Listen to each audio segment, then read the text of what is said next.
بسم الله والحمد لله والصلاة والسلام على رسول الله صلى الله عليه وسلم.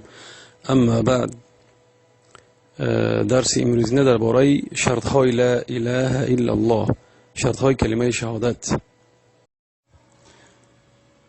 باز کلمه شرط های لا اله الا الله، یعنی مثلا نفرانی هست که میگن لا اله الا الله و خلاص میگن ما مسلمونیم، نه که هر یک مثلا کلمه لا اله الا الله این میگه چی؟ کلید جنت هست. هر یک کلید برای خودش چی دارد؟ دندان دارد. هر یک کلید برای خودش دندان دارد و کلمه لا اله الا الله برای خودش چی دارد؟ شروط دارد.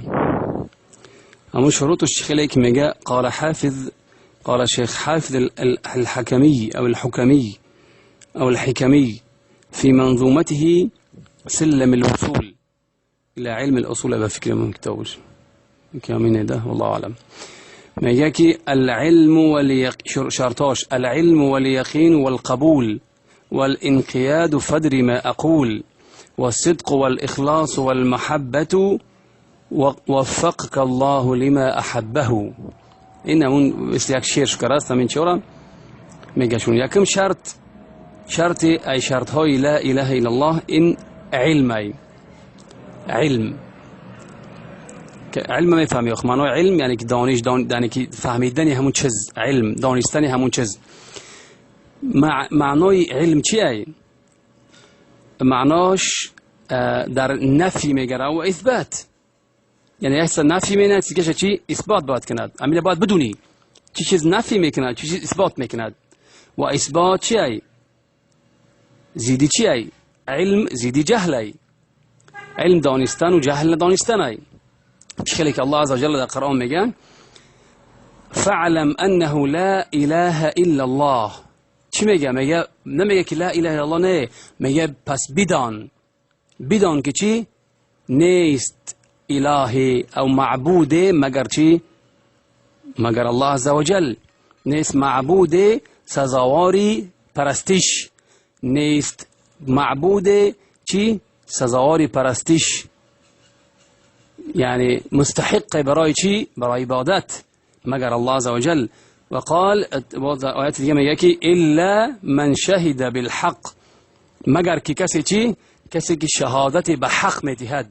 معنای همینجا شهید بالحق یعنی که این شهادت داد به حق، یعنی که بچی به کلمه لا اله الا الله و هم یعلمون. الا من شهد بالحق و هم یعلمون، ای و اونا شهادت میدانن و شهادت میتین و میدانن که چی؟ میدانند. به چی میدونن؟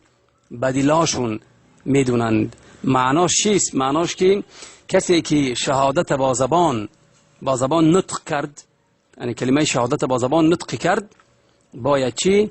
باید به دلش بگذرونه، در دلش یقین در دلش بگذرونه که چی؟ با دلش باید بدونه که چی کلمه شهادت چی معنا داره.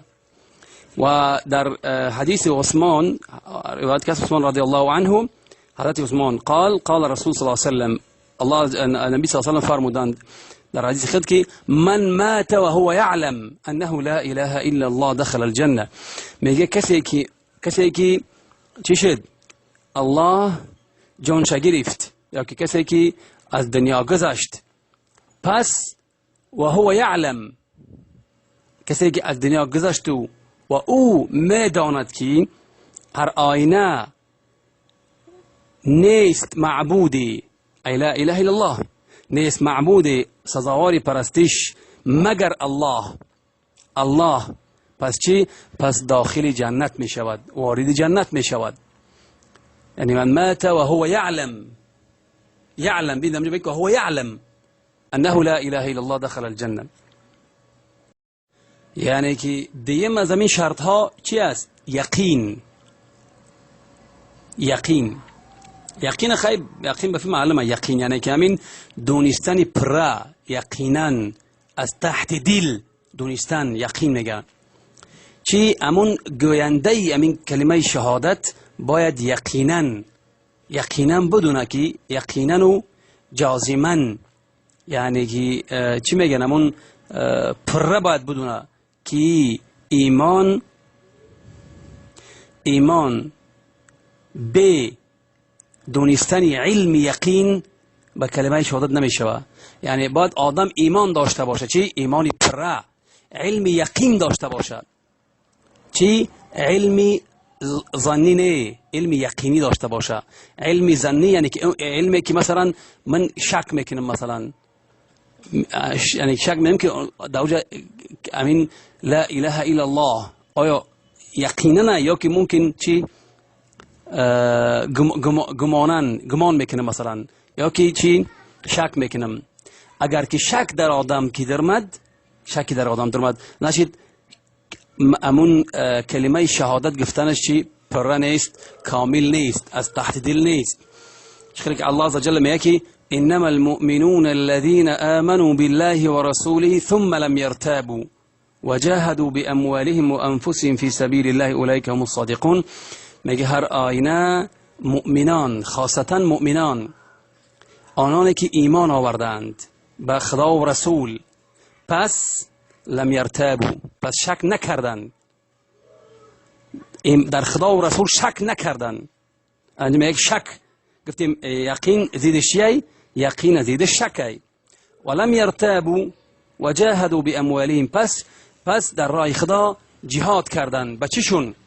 به اموالشون، به نفسشون در راه خدا جهاد کردند. پس ایشان کیند؟ ایشان از جمله صادقان، راستگویان به حساب می روند. پس در همینجا شرط در درست یا صدقاً ایمانشون به خدا و رسول باید چی؟ باید که شک نکنن. همینجا شک مسئله چیه؟ مهمه که اگر که شک کنن چی؟ کلمه شهادتشون پره نیست و چی؟ کلمه شهادتشون پره نمیشه و شک کنن به کفرشون میبره.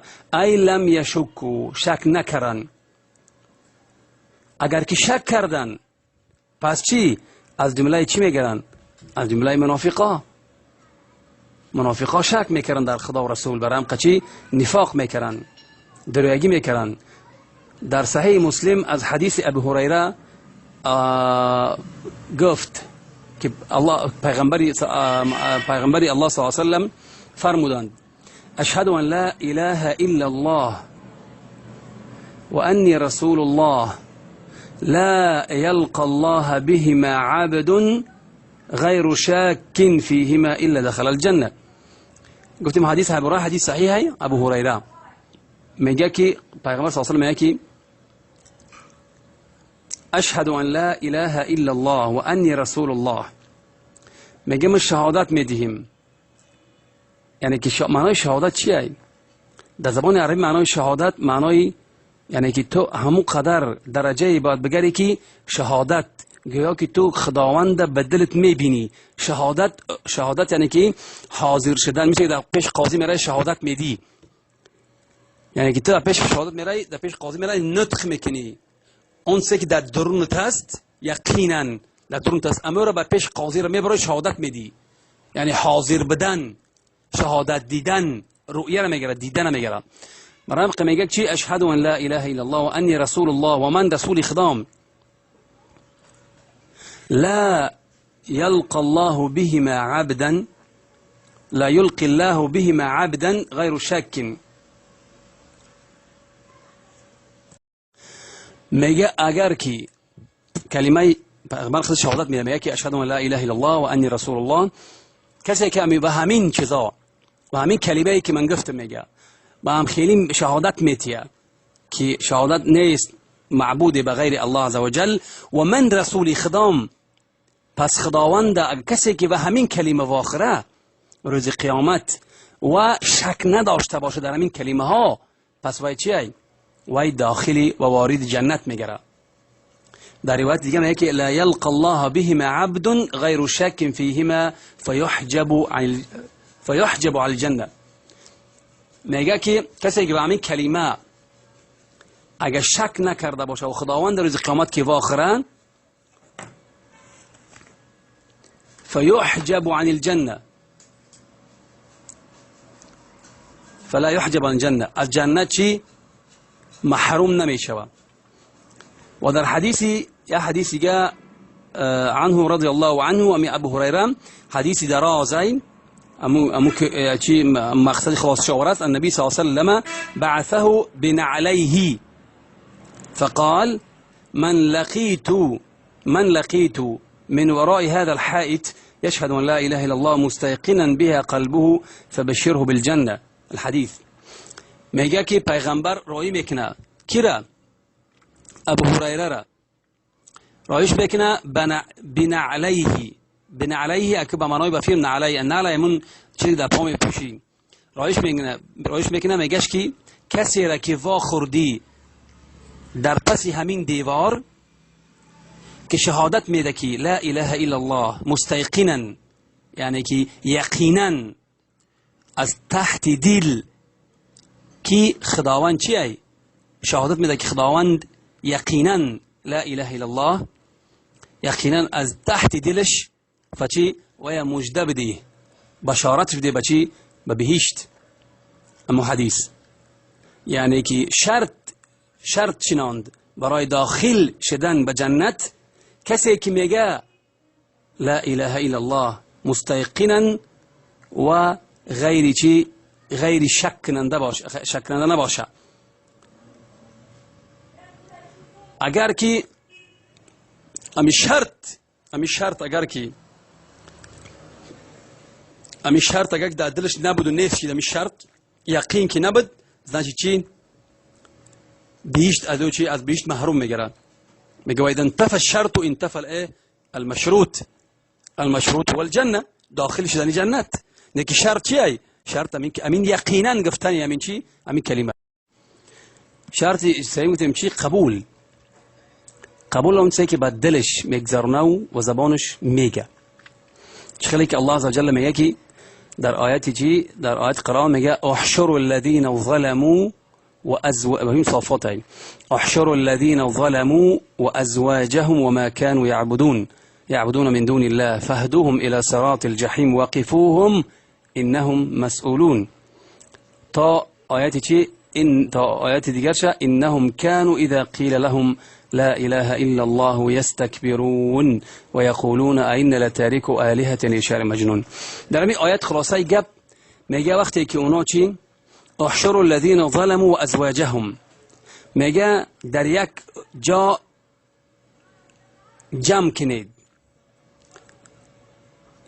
نفرانی که ظلم کردند و ازواجهم به معنای چی در شکل همونا کسی ظلم کرده است تو مثل مانند امونها را دیگر شکلهای همونا را که ظلم کردند و آن سه که عبادت میکنن از دون خدا از غیر خدا فهدوهم میگه پس اونها را برای چی صراط راهنمایی کنید اونها را به چی به دوزخ وقفوهم انهم مسئولون. همین آیت میگه که اونها را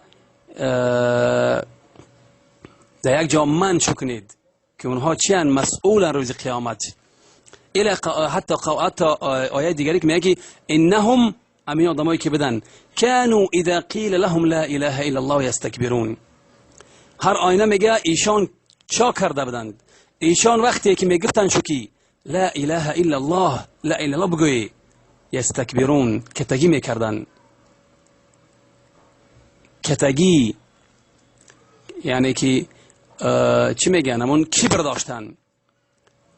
داشتن و همین گپ نمیگفتن قبول نکردن. یعنی که ما گفتیم چی قبول زیدی قبول چیه زیدی قبول کبر کتگی کردن قبول نکردن.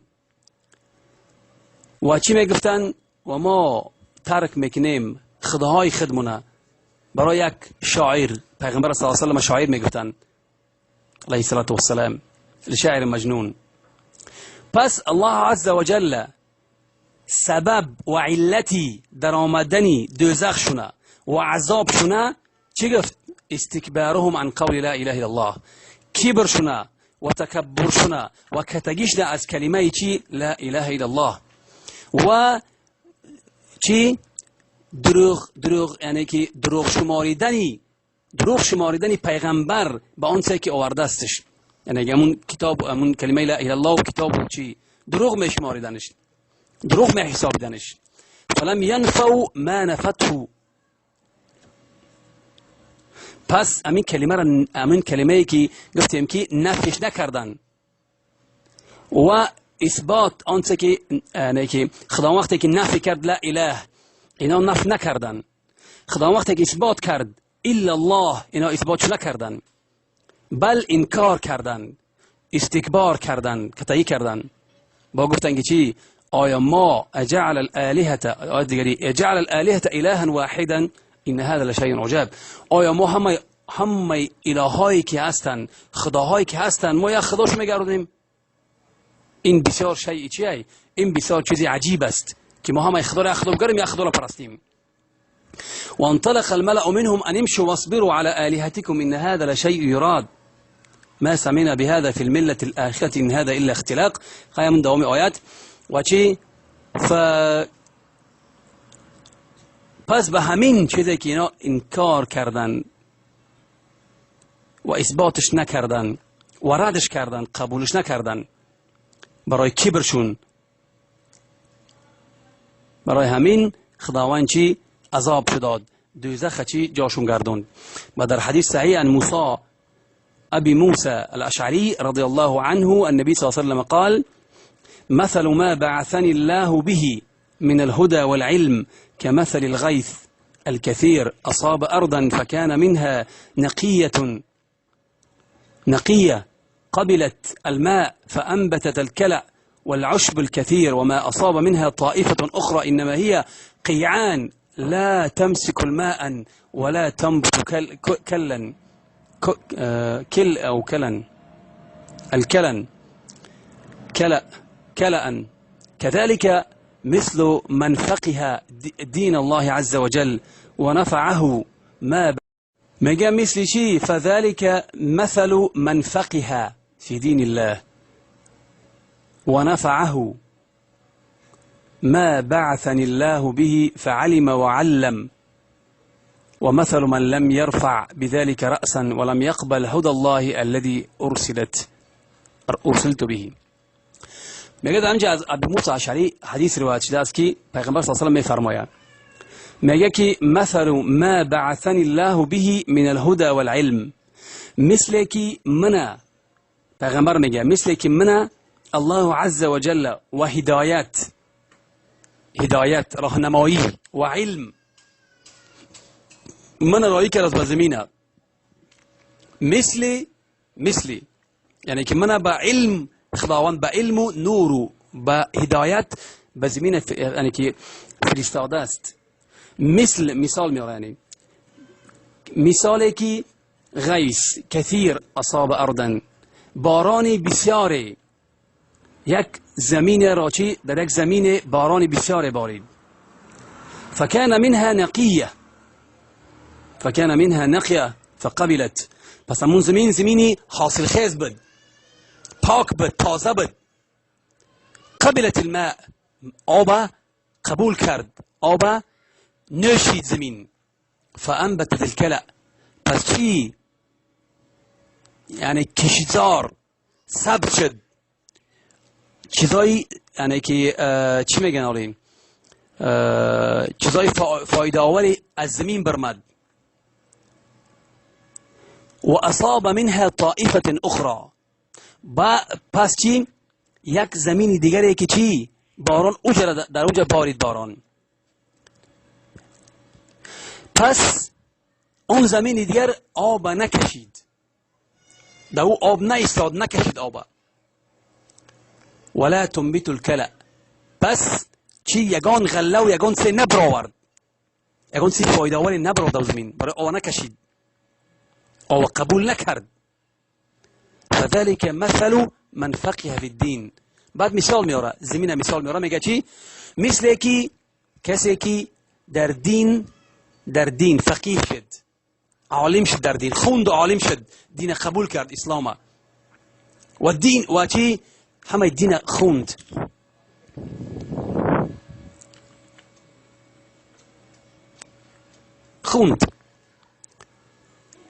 پس و نفعه، به دین چی؟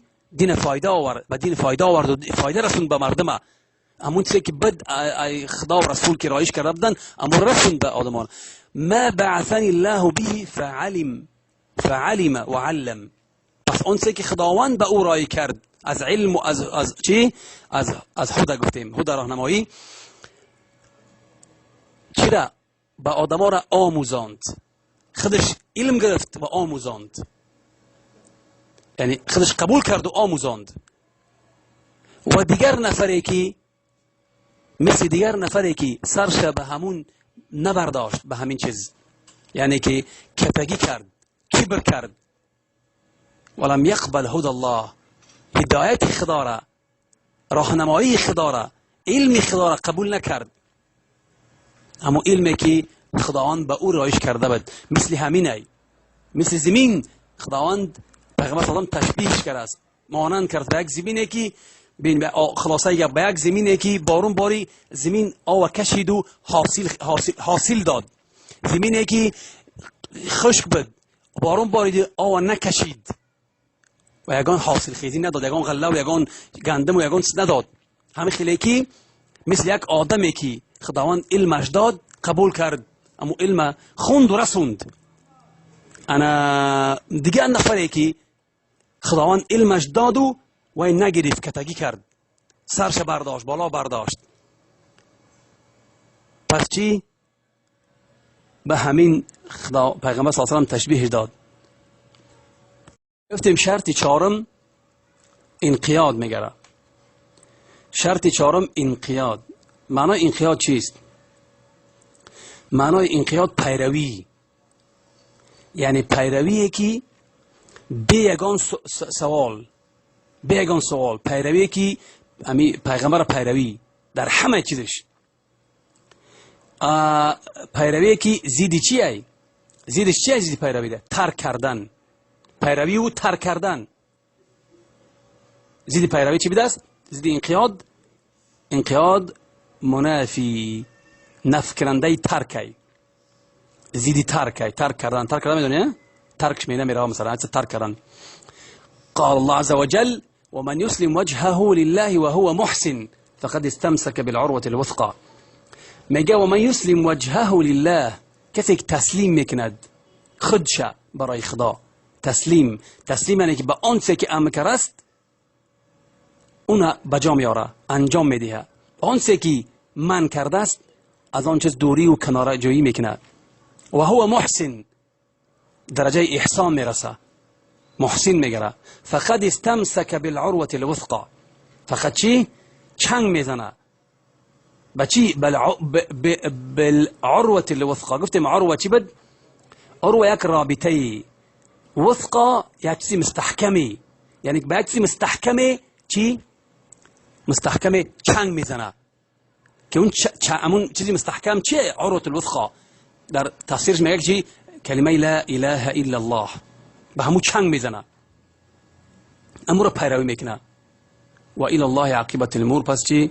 عاقبتی همه چی؟ همه چیز، همه امر و همه چی؟ همه کار به سوی خداست. ای معنای یسلم وجهه چیه؟ درجه میگهش که یسلم وجهه ای ینقادو، انقیاد میکند، پیروی میکند، تسلیم میشود.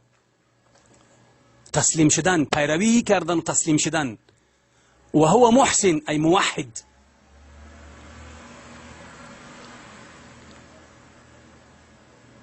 اگر که وی تسلیم نشد به سوی خدا و محسن نبود، پس وی چی؟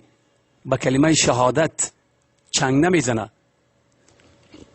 مستحکم نمیکنه خودشه. به کلمه شهادت چنگ نمیزنه و مستحکم نمیشه و عقیدش به کلمه شهادت. پس معنای چی را داره؟ معنای چیزی که الله عز وجل میگه و من کفر فلا يحزنك كفره الینا مرجعهم فننبئهم بما عملوا. پس میگه کسی که کافر شد، پس ترا غمگین نکنه کسی کافر شد. پس کفر او ترا غمگین نکنه، اونا به سوی ما بر میگردند. پس ما اونا را چی؟ خبردار میکنیم به آن چیزی که عمل کردن در دنیا. در حدیثی صحیح میگه پیغمبر صلی الله علیه و سلم لا یؤمن احدکم حتی یکون هواه تبعا لما جئت به. میگه ایمان نفر شما که از ایمان نفران شما یا که از نفر شما پر نمیگره، پر نمیشوه حتی که هوا و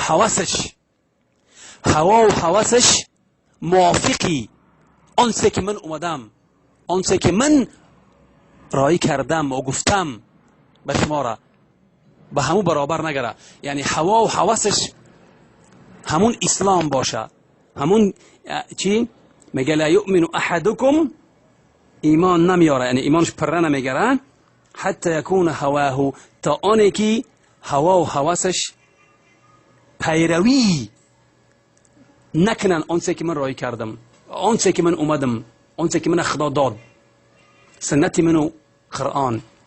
هوا و حواس باید پیروی چی کنن؟ یعنی که هوا و حواس من همون چای اسلام باشن، شریعت اسلامی باشه، همون رو پیروی کنم، حتی هوا و حواس من. پس این چیه؟ این پرگی، انقیاد، پیروی تام میشه، پیروی تام میگن و مقصدی همین پیروی میگره، عاقبت هم پیروی. و پیروی چی؟ پیروی که تو فکر اون دیگه نمیکنی، فقط پیروی خدا و رسول میکنی. با اون چه که حتی بین آدما هوا و حواس چیه؟ مثلا بعضی آدما حواس چی دارن؟ نه میگه که هم خیلی پیروی کنی که هوا و حواس تو چی باشد؟ از اسلام باشد. میگه که پنجمش چیه؟ شرط پنجم صدق، راستی زیدی چیه؟ زید دروغ است، دروغ گویی یا که انکار کردن، زید دروغ گویی، زید دروغ. پس چی؟ پس کلمه شهادت هم خیلی باید بگه که صدقاً باشه، از تحت دلش باشه صدقاً، که همون دلش به زبانش برابر بیاید. دلش چی؟ به زبانش برابر بیاید. یعنی اون چیزی که در دلش هست اما رو باید به زبانش نطق کنه. برای چی؟ برای که منافقا مثلا در دلشون دیگه چیزه و در زبانشون دیگه چیز. برای این میگه که دلش چی؟ دلش و زبانش برابر باشه. در دلش چیزی هست او را باید نطق کنه. شکلی که الله عز وجل میگه الم الف لام میم احسب الناس ان يتركوا ان يقولوا آمنا وهم لا يفتنون ولقد فتنا الذين من قبلهم فليعلمن الله الذين صدقوا وليعلمن الكاذبين. میگه آیا آدمان گمان کردن که ما هم خیلی ترکشو میکنیم؟ وقتی که اونها گفتن که ما ایمان آوردیم به خدا، ما اونها را ترک میکنیم و اونها را امتحان نمیکنیم، نمیسنجیمشون؟ نه. ولقد فتن الذين من قبلهم، هر آینه میگه ما نفرانی که پیش از آنها بودند آنها را ما چی اختبار و امتحان کردیم، سنجیدیم. ولقد فتن الذين من قبلهم فليعلمن الله الذين صدقوا. پس زود است که ما اونا را چیکار میکنیم؟ میدانیم کی راست گفت، کی صدقاً کلمه شهادت گفت و کی چی، و میدانیم که کی دروغگو هست، کی صادق نیست در این سخن گفتگیش، در این نطق شهادت کردنش رازگوست و در نطق شهادت کردنش دروغگوست. پس در باره منافقا الله عز وجل میگه که چی؟ قالوها کذبا، دروغ گفتن، ظاهرا نطق به شهادت گفتن که چی ما مسلمانیم، شهادت گفتن در درونش چی بود؟ در درونش کفر بود، نفاق بود. و من الناس، خدا میگه و من الناس من یقول آمنا بالله و بالیوم الاخر و ما هم بمؤمنین. میگه جمله از آدمان گفتن که ما ایمان به خدا و به روز قیامت آوردیم، لیکن در حقیقت اونا چی هن؟ آنها مؤمن نیستن، ایمان نه آوردن، ایمان صادقا یقینا از تحدیل نه آوردن. یخادعون الله، خداوند گمان میکنن که خداوند فریب میکنن. و والذین آمنوا، گمان میکنن که خداوند فریب میکنن اون نفرانی که ایمان آوردند، ولی هرگز و ما یخادعون الا انفسهم.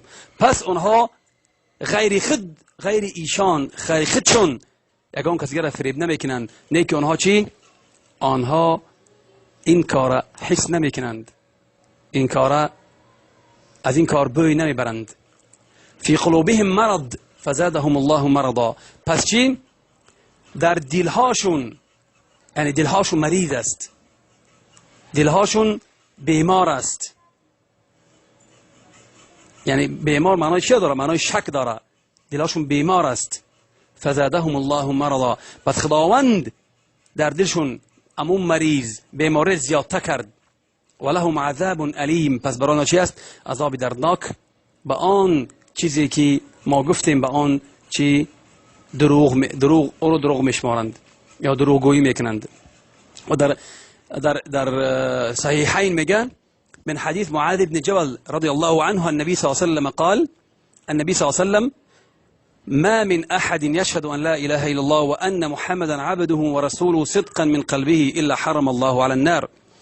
در حديث بخاري مسلم حديث معاذ بن جبل رضي الله عنه النبي صلى الله عليه وسلم گفت ما من أحد يشهد، ما من أحد میگه کسی از شما نباشه اگر که شهادت بگه که لا اله الا الله و ان محمد رسولی بنده و رسول اوست از تحت دل صدقا از تحت دل، پس چی؟ پس آتش دوزخ را الله عز و جل برای او حرام گردانیده است. و ششمش اخلاص. وای پاک اخلاص چه معنی داره؟ پاک کردنی همه عملهایی که کرده از چی؟ از شک و شبهه، از همه چیزایی که چی در او ریا نباشه، پاک کردن او. اخلاص زیدش چی؟ زید شرک. گفتیم هفتم چی؟ محبت، دوستداری. خیلی محبت کار دلای، محبت کار دلای. محبت میگه چیه؟ محبت یک از شرطاشه که عکسی او چیه؟ بدبینی، بغض میگن. محبت عکسش زیدش چیه؟ یا که عکسش زیدش بغض. شرک الله عز و جل میگه در قرآن ومن، یعنی که حتی خالی ومن الناس ما يتخذ بقرآن ومن الناس ما يتخذ من دون الله اندادا. یعنی هست جمله از آدمان که از غیر خداوند انداد میگیرن، مثل مانند میگیرن، مثل خدا میگیرن، مثل آنانی که میگیرن ند. یعنی که ند معناش چی؟ یک نفری که مثل خدا او را چی؟ دوست میدارن. یعنی اندادن یحبونهم که حب الله.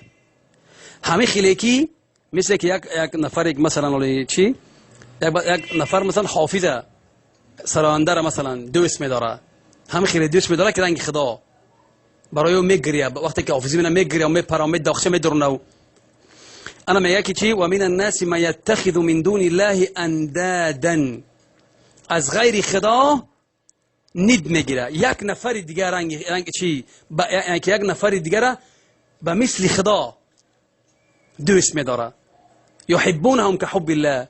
دوست میدارن رنگی که خدا را دوست میدارن. اینجا خدا میگه والذین آمنوا اشد حب لله. ای آنانی که ایمان آورده اید، پس شما باید خدا را سختتر از آنها دوست بدارید. خدا را چی؟ سختتر از آنها دوست بدارید. والذین آمنوا اشد حب لله. پس الله عز و جل میگه که چی؟ ای آنانی که ایمان آورده اید، شما چی؟ دوستداری شما برای خدا از همه بلند باشه. برای آنه که چی؟ مؤمن باید چی؟ آنان نفرانی که به خدا شریک نآورند در دوستداریش، یعنی در دوستداری خدا شریک میاری، یک کس دیگر خدا دوست میداری. این چی میگره؟ این دوستداری میگره، شریک آوردن در دوستداری خدا. یگان کس باید نیاری. چه خیلی که مشرکا کردند الذين اتخذوا من دون الله اندادا يحبونهم كحب الله. چقدر مشرکا بتار آوردن، نید مثل مانند کردن به خدا، یک بتاره اونا را پرستیدن، دوست داشتن، دوست میدارن اونا را مثل خدا.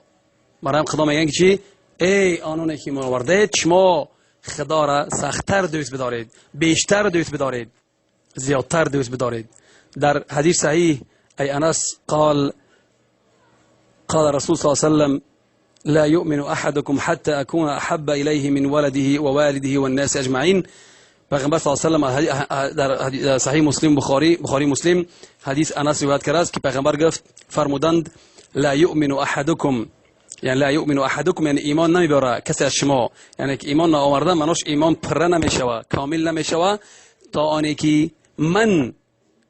آنی که من برای شما از پسراتون، از پدرتون، از همه آدمانی که شما دارید و دوست می‌دارید چی نباشم؟ دوست داشته تر نباشم. یعنی از همه پر باید من دوست دارید. پیغمبر صلی الله علیه و سلم میگه هم از پدر و هم از بچه و هم از فرزند و هم از همه آدمان. برای چی؟ قل این کنتم تحبون الله فاتبعونی. میگه اگر شما خداوند دوست می‌دارید پس منو پیروی کنید. پس وقتی که عمر میگه که ای پیغمبری خدا من ترا از همه دوست می‌دارم، از همه پسر و فرزند و همه آدمان که از خودم دوست می‌دارم، پیغمبر میگه که لا یا عمر، نه یا عمر، علی ایمانت پر نشده است. پس از چند میگه که ای پیغمبری خدا من از نفس خودم ترا بسیار دوست می‌دارم. انا میگه الان یا عمر، حاضر یا عمر ایمانت پر شد. صلی الله علیه و سلم. و چه چیزی خطایی که بد از جانب شیطان و از جانب من و چی که مثلا ثواب بود و گپی درست بود از جانب خدا. والله اعلم. والسلام علیکم و رحمت الله و برکاته.